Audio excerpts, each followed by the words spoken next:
Currently floating $20,000 in profit. Just took some longs off of these 5,000s after seeing some seller absorption here right at the 5,000s inside of this high volume node. So waiting to see if we could push up. I've already hit my target here, so I'm actually just going to secure the position here and call it a day.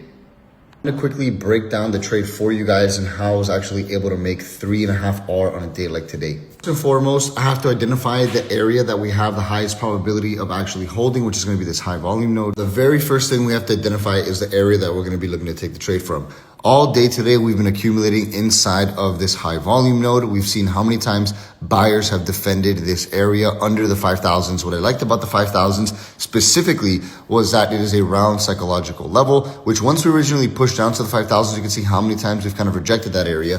When it came to the entry specifically, we pushed down into the 5,000s with pretty good strength. We see sellers get really aggressive here and we started to immediately pop back up. That's when I actually went long here at 5,003 with my stop loss at the 95s, and I was originally targeting these highs all the way here for a 3.5 R multiple, which you guys can see price action pushed up pretty much almost right away. A little bit of consolidation. This is not a time frame chart. This is a 20 tick range bar chart. So we consolidated here for probably about a minute or so before actually pushing up into my target for a 3.5 R multiple. It's like, could I have targeted more? Yes, potentially I could have, but on a day like today, really, I just want to focus on getting that base hit. There's just so much volatility in the markets, and you can actually see just by volume, by price, and delta by price alone, not much is required to move this market a lot because there's a lot of fear injected inside of the markets, and the markets are really sensitive right now. So for me to be able to still squeeze a 3.5 R on a day like today is super solid.